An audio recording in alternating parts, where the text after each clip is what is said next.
My name is Eric Schilke, aka Sideways Shakes, and this is my 1996 Sportster Hugger turned into a hooligan flat tracker. GNHC categorizes anything that is a hooligan as a production frame motorcycle over 650cc. So why I started with a Harley was because of Flat Out Friday's hooligan class, and I ride Harleys. But really what got me started in this entire thing was that 115th Beach Brawl. When they ran around the track and those hooligans came out and you just saw the Sportsters rev up, you're like, I would love to be out there on that sand. So I found this bike from an old lady up in Kewaskum, Wisconsin. Her son was selling it and I got it for a steal because she upgraded to a Fat Bob, I believe it was. I bought the bike immediately thinking I was going to start racing it, and I bought it in September of 2018, and I really got into it that winter and spring of 2019. I put Super Trap exhaust on it, a Mikuni carburetor, Öhlins 15-inch rear shocks, and a 19-inch rear wheel kit conversion initially. I replaced the 16-inch rear wheel for a 19-inch rear with the Vulcan conversion kit. In order to flat track, you have to have a 19-inch front and rear wheel and run flat track tires, which are all come in 19-inch sizes. So you have to take a front wheel and convert it with a hub kit for the rear. The reason I went with Super Trap exhaust is because it's the quickest bolt-on performance immediately, and you're able to tune it a little bit better with a Mikuni carburetor. The two of them kind of tandem together. The air cleaner is actually a big air intake from Hammer Performance. And I also put in a horseshoe breather kit that removes the return breathers. They loop together and then they exhaust out instead of recycling it back into the air cleaner. You're getting fresh oxygen in there. I got the Saddleman seat kit from Lowbrow. You weld on a seat pan bar and then you put the seat right on top of it.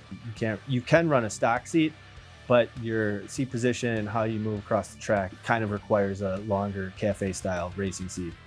So my bars are Pro Taper 7/8 track bars. They're a little bit longer than stock bars, so you get a little bit better leverage. I also run a Motion Pro throttle with a variable cam, and I also run a Pro Taper clutch perch that breaks away should I low side. On a standard clutch, when you go down, it doesn't bend backwards and it'll snap the clutch lever clear off. That actually happened to me one time, and I learned the hard way that if you have a breakaway clutch perch, you can low side and pick the bike up, keep going. Here's the thing about gearing. I'm learning. It's like fishing lures, where you don't know what works until you put it on there. I have a box of gears that I chuck on there, and hopefully you can run the same chain. If not, you need to add or reduce a link or whatever. You can change your gearing on the fly, and you get that quick competitive edge by adding or subtracting it to it.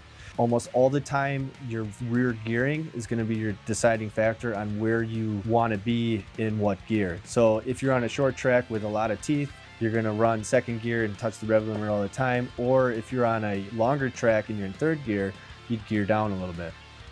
I removed the mid controls to go to a rear set, only to move my feet position a little bit farther back.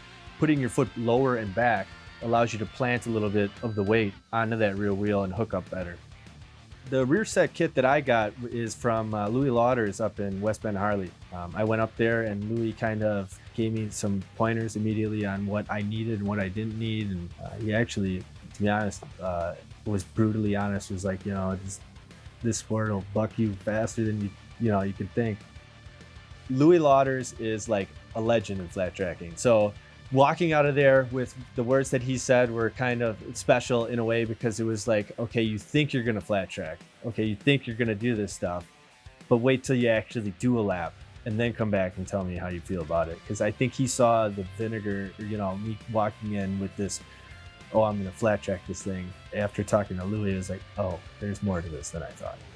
Compared to other sports that probably are a little more competitive and they kind of see you as like competition, flat tracking is a little bit different. They see you as somebody that enjoys the sport and they invite you in.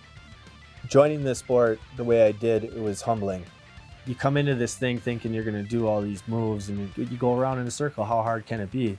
But that's not the case at all. And when I first got into it, I learned that immediately you need to take a second, be humble, and listen to everybody around you. And the culture at the track is what keeps me there. They invite you. They go, okay, hey, you don't know yet, but here's how this works. And it's that culture that surprised me and actually keeps me coming back. This is a journey that I went on not to be professional, not to be the fastest dude in the world, but to learn it and to immerse myself in it. I want to walk away with being able to say, I did that, I was there, and I was part of that.